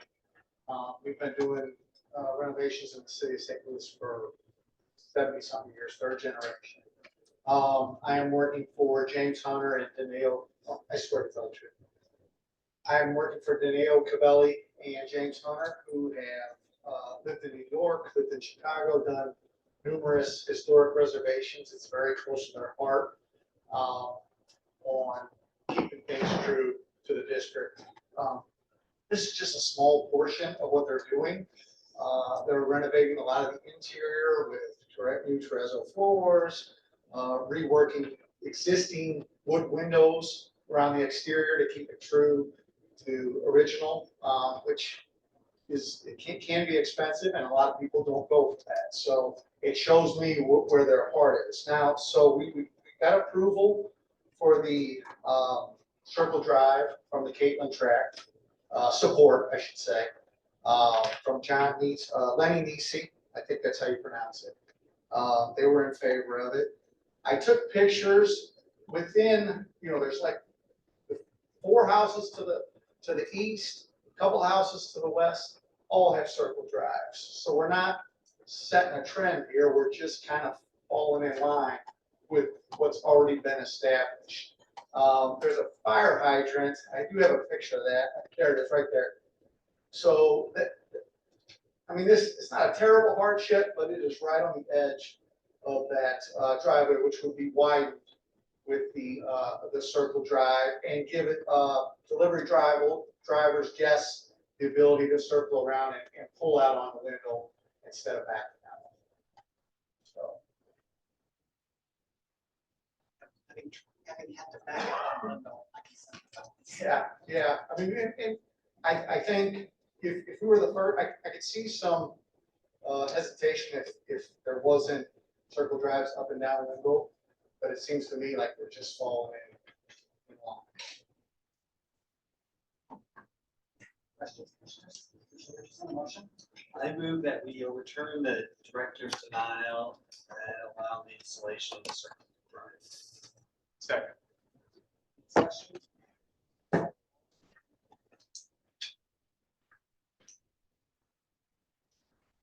Commissioner Allen, yes or no? Yes. Yes. Yes. Yes. Yes. Chair states on this vote, there are 5 yeses, 1 abstention, motion carries. Thank you, appreciate your time. Wait, so are you familiar with Balloon Grove? With what? Balloon globe? Yeah. Yes. So how much parking would there be in that circle? Well, you'll have to talk to James about that. If you're gonna work some sort of parking deal, this is your guy. Thank you. Thank you. Now is about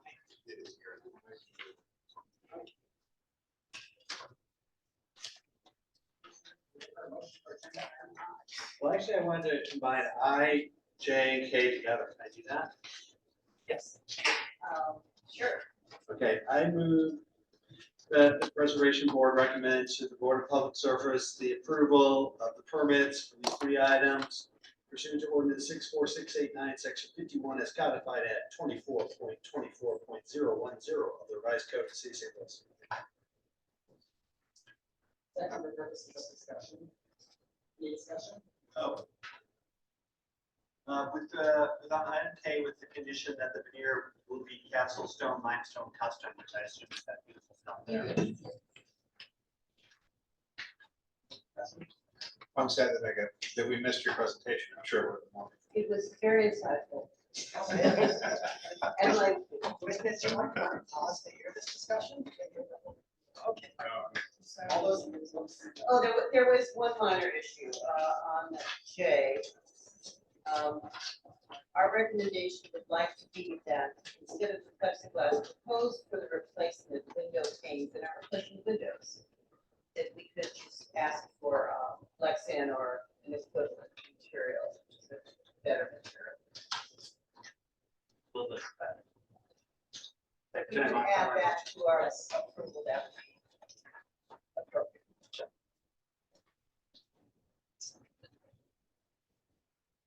Calling. Roll. J. Was there a second? No, I didn't.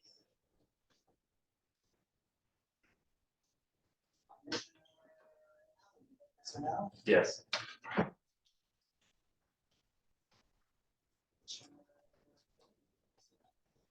Yes.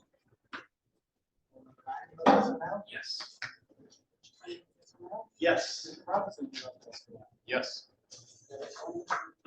5 yeses, chair abstains, 1 abstention. Motion carries. Thank you, commissioners. Director's report. Very briefly, want to let you all know that our staff's intent this year is to do more outreach, almost evangelism. We're going to be contacting neighborhood associations, and if you could, or how well you can see the map that we have back here. But everything in a color is something where the Cultural Resources Office advises each of you have some sort of jurisdiction. Sometimes it's only demolition and subsequently construction, but sometimes it's, of course, the local districts a lot more detailed. And we've encountered a number of cases in which people legitimately didn't know they were in historic districts. Especially in preservation review districts, I've personally dealt with people who bought properties, expected to be able to tear them down, genuinely did not know, and of course were very upset to find out that that was not necessarily going to be approved by our office. So we want to get the word out. We want to make sure that people know what they're getting into. We want to make sure people in neighborhoods know what the rules are. We want to explain the positives of preservation, the reasons that these review districts and these local districts are good for these neighborhoods and good for the city of St. Louis. Answer questions from people, talk about potential local districts in areas that don't have them, and just really get more out there to have like faces to all this bureaucracy and help people understand why preservation matters. So we're going to be reaching out to various neighborhood associations. We will also be trying to schedule meetings with groups of real estate agents or other weekly meetings. And if you have any suggestions of people that we should talk to, or if you want to put us in touch with them, please feel free to do so. We really do want to get the word out proactively. So that hotel project where they tore the building down there on the Wells Fargo campus, what's happening with that? We are not aware of any permits having been applied for or issued, but that wouldn't necessarily come to us right away. I can check again with the building division tomorrow. Did we get? Yeah. Deadline for issuance of permits is the end of March. Oh, they've got a little time. Any plans for a YouTuber podcast series with these people who didn't know they were under the jurisdiction of the Cultural Resources Office, but found out? If the entertainment value, that would be very high, but I'm A not good sure how PSA. appropriate that would be. The more you know. That concludes my report. I didn't understand that the project had jumpers in the market, they tore it down and didn't get. That, no, they went through this process, and as you may recall, last year we had a special meeting because they had, the condition that was placed upon the demolition approval was that they have a building permit before the demolition permit was issued.